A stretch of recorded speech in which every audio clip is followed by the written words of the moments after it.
Hello, today I'm going to play around with using voiceovers. This is the monastery and church in Lisbon, known as São Vicente de Fora. This is the outside of the monastery, and then we go into the church.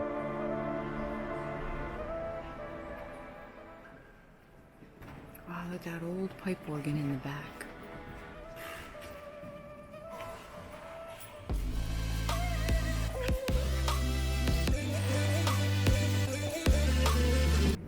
I decided to add voiceover today because these museums, churches, monasteries, they are open to the public, but sometimes there are people kneeling in the pews and you don't want to speak because you want to respect their privacy.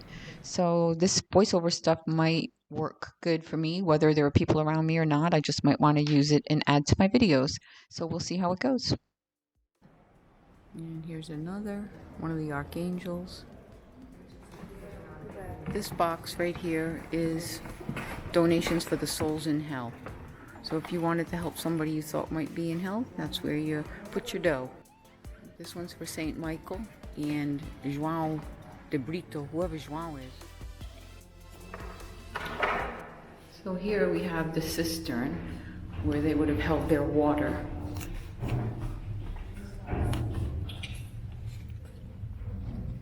Pretty cool.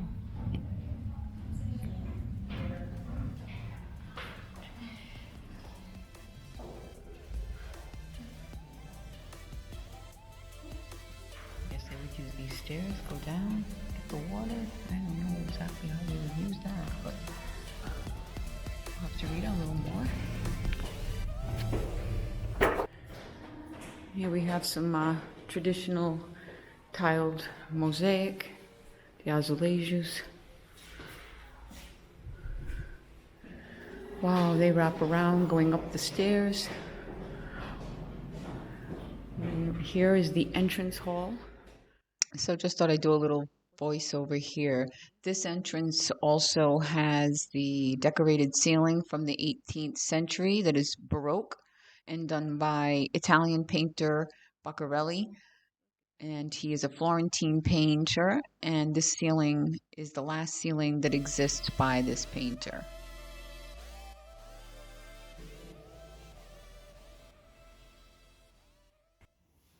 This will be the first prophet in the Bible, known as Elijah. This is a depiction of Moses. I actually thought the other statue was Moses, but this is Moses. Here's some more treasures of the monastery. Look at those silver candlesticks, eh? Some portraits.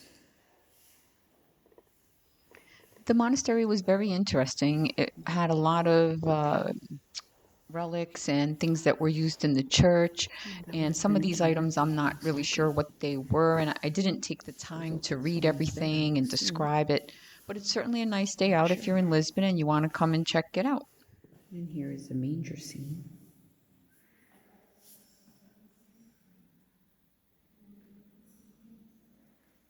Somebody spent a lot of hours painting little faces and making little animals and a whole village. Look at that.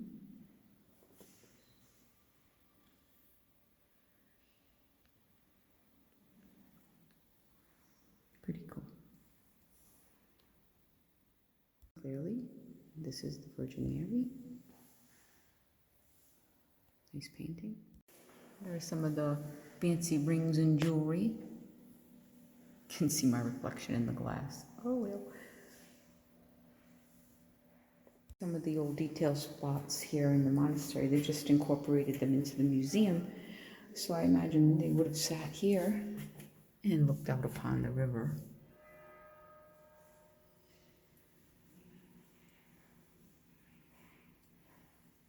In here, when you come out, these are the beautiful corridors.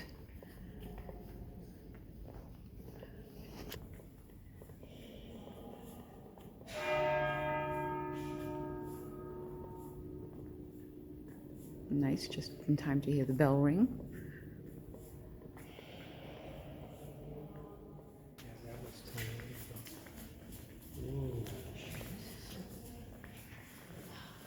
So here I'm coming into some other rooms. I'm just going to come into this one and check it out. Wow, look at that ceiling. Wow.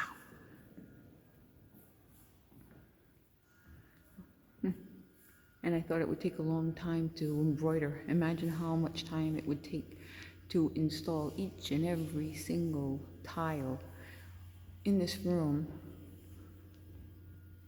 and make sure that they make sense.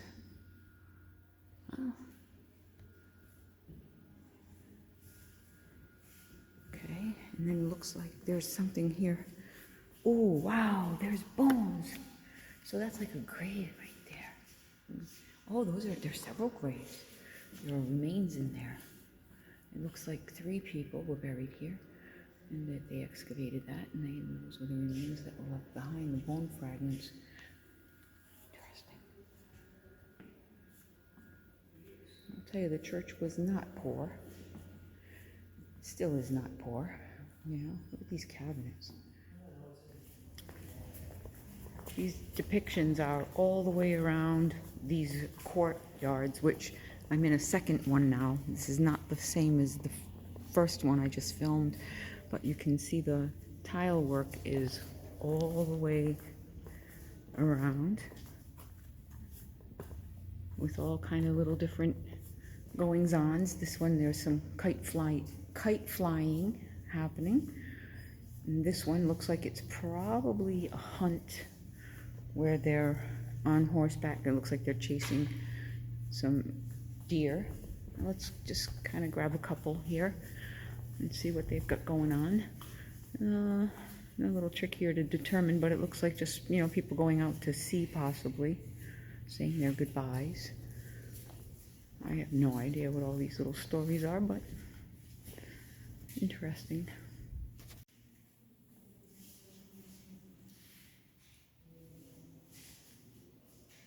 This is the son of one of the kings, buried here. And there's a second tomb on the other side. This is a prince.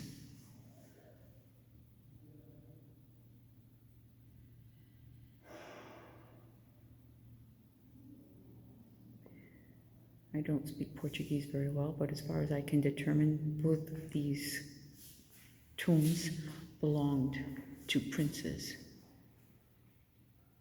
Mostly because I understand the word príncipe. In this space, it seems to be more modern. You have an altar, and then you have all these modern tombs lined up along the walls. So in this room, basically, these are the patriarchs of Lisbon. You know, kind of like what our patriarchs in the United States would be, like George Washington, Benjamin Franklin, John Hancock, important people of Lisbon over the ages. So in here, this is the Pantheon, and then in here will be some tombs of kings and queens.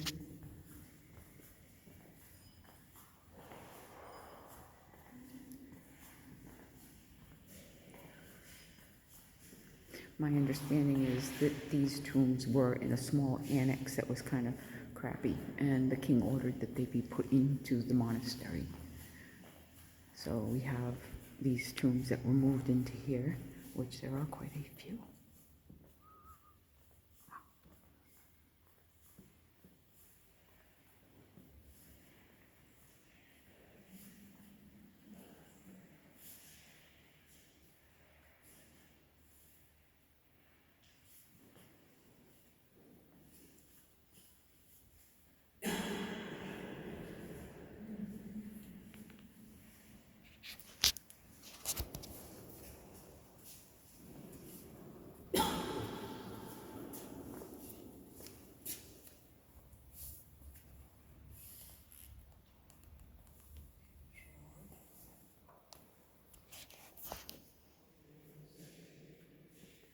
This impressive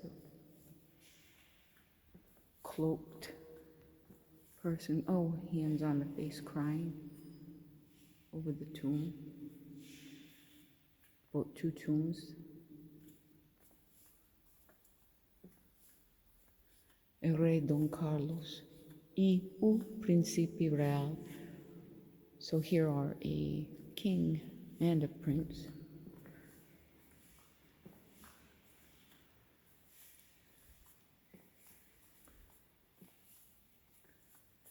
And here rests the King Don Carlos y el Príncipe Real, Felipe. They died for country. King and his son.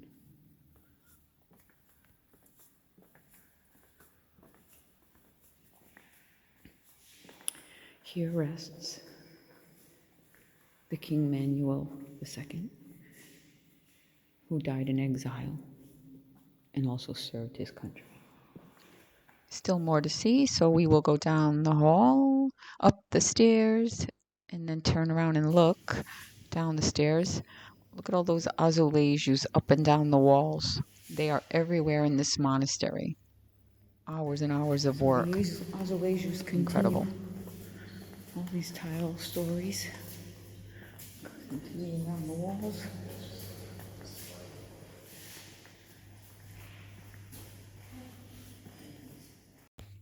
So as I had said earlier, a lot of these azulejos have literal meaning about them, and I couldn't even have the time to go over every one of them. But as an example, this one's the bear and the man who loved gardens. And obviously, you know, you have to be careful who your company is when you fall asleep, because that bear looks to do him harm. And then here you have a depiction of Socrates. And I did read the backup story about this, so I can back up my information is correct on this one, and that's Socrates. And Socrates was being criticized by people saying that his house was too small. And he said, well, may the heavens grant that small as it is, it can be filled with true friends. So the wise philosopher was right to think his new house was too big for these people, for true friends are usually few in number. And that's wise. I used to always want a lot of friends. Then I learned it's better to just have a couple of good ones. And this one is the cat and the mouse. I'm trying to figure out where's the cat. I don't know if that's a cat. That's a cat. And the cat looks like he's the one who's caught in a trap. And then we have the heron. I see the heron right there. And there are stories around each one. The heron was walking along a riverbank. A carp and a sole were playing in the water, but the heron let them go because it was not feeling hungry. Shortly after, it started to get hungry and went back to the riverbank, but it only saw tenches and the gudgeons, which were not worthy to be eaten by a heron. However, as no other fish appeared, and as the heron got hungrier, it ended up being quite happy to find and eat a snail.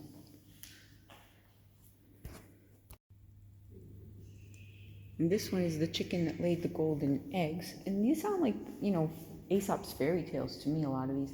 There was a chicken that laid a golden egg every day, and one day its owner went there, killed the chicken, and cut it open, thinking that its entrails must hold a great treasure as the chicken laid those eggs. However, he found nothing special. As he had now lost the chicken, he paid the price for his own greed. Let's see. They say this is the church that has the most azulejos in it. Monastery church. You get the idea. Came up another little flight of stairs, and you can tell this door is the real deal, original door. And then we come outside, and you get a view.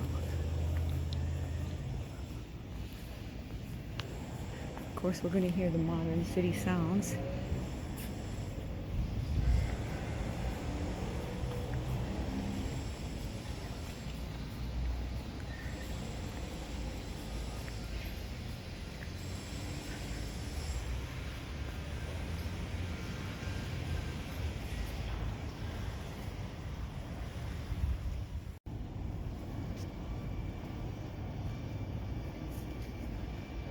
That's the bell tower.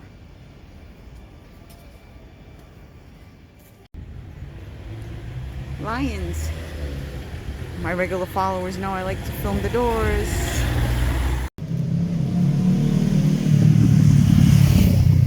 Here we have the outside of the church and an adjoining overpass that looks like it probably goes to this garden that's behind this wall.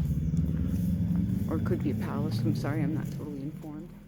So we had a full day in Lisbon and went to the National Pantheon. And I'm going to just voice over a little bit here because once going inside, I start to reference these as tombs. The first one here you see is Vasco da Gama. It turns out they're not, in fact, tombs. These are just simply monuments inside of a very pretty building. There's a lot of marble of all kinds of different colors in here. It was quite pretty. It was a very short visit, so we'll just go through this video clip section and on to the next thing in my video, which is the Miradora de Santa Lucia, which gives fabulous views of Lisbon. It's a really cute little area where a lot of people are hanging out, so we'll go check that out in a minute.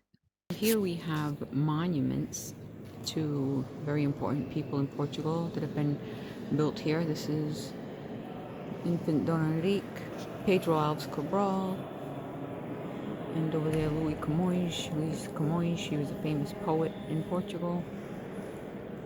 So these are not tombs, these are just monuments.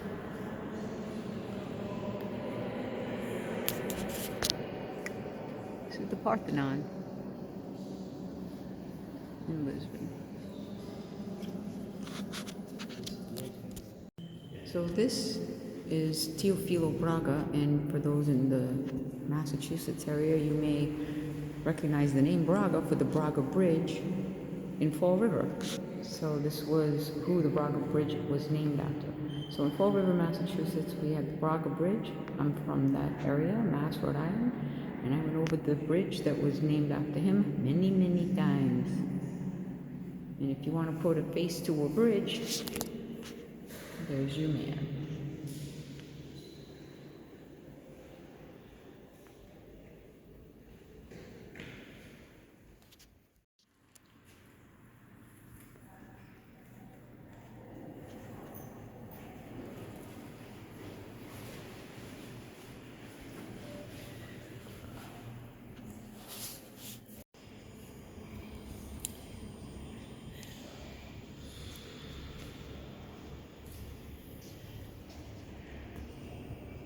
You get dizzy looking down.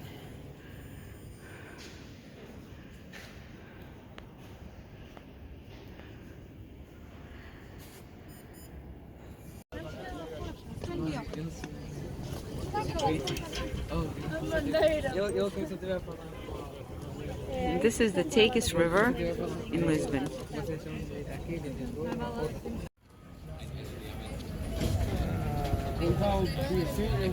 That's the monastery, and to the right is the Parthenon that we went into. This is the Alfama district.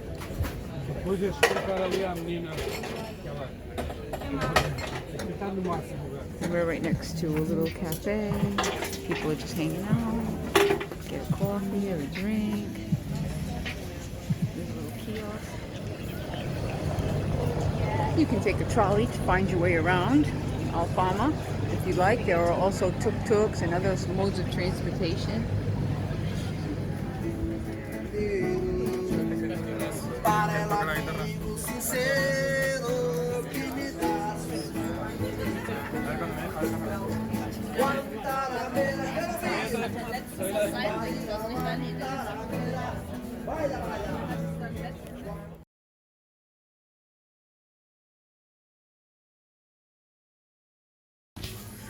So relish is difficult to come by, but I do have some currently. So when I run out and need more, I will. Oh boy, tomato soup, gotta have it. Oh. If that gets too heavy, let me know. I'm gonna buy one can. It's $3. See sauerkraut? Where? No, I don't see it. Oh, Bush's Baked Beans, Joe. Get a can. Hey, no, that's Okay. Ragu, pizza sauce. Oh, salad dressing. Where's the Hidden Valley Ranch? $4. Oh, sriracha. All these spices and stuff, you can get those at the regular store. Oh, Pam. Pam.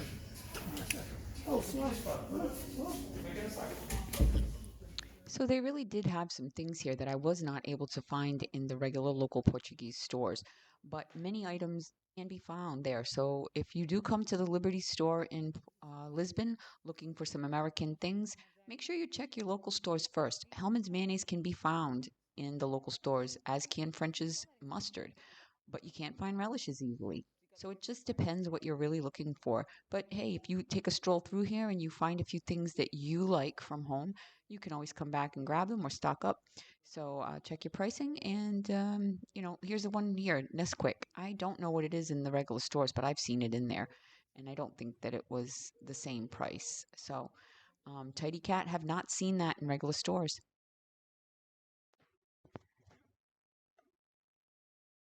I should probably get some bread too while I'm at it, but wow, these breads.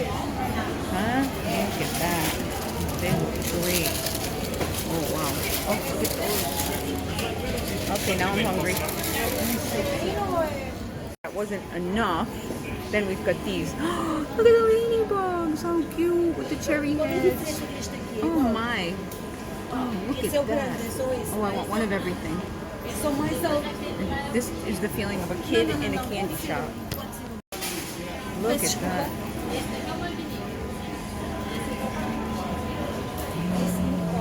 I cannot leave all these pastries. And then down here, there's even more. More croissants. Look at those croissants. And here's a flower store, so a nice florist. It's hard to believe that this mall is in the middle of a big, huge city of Lisbon. Just the ceiling looks like starlights, little lights shining through. Oh wow, Thierry Mugler, that's the perfume that I use, Angel. I love Angel. I have plenty. I did bring it. So these are all like the perfume stores up here. Here you have all the cosmetics and jewelry. Fantastic store. So we found a cute little Thai restaurant in Lisbon. Sitting by the window. And cute little atmosphere. It's early, so it's not filled up quite yet. So I can't remember the name of this little Thai place, but I wanted to voice over again here and just say that it is located right next to the Liberty American food store that we had found earlier. So we had gone over to the mall and then just came back here to eat after. Okay, so the food's starting to come out. I couldn't help myself. I took a bite of the spring roll. It's delicious. There's the soup. Lovely table setting with the candle. And my main dish should be coming. And here's the main dish. I did plate some of it. It looks great. Oh my goodness. From the sound of that, oh my goodness, I think that was well liked. I hope you enjoyed the voiceovers.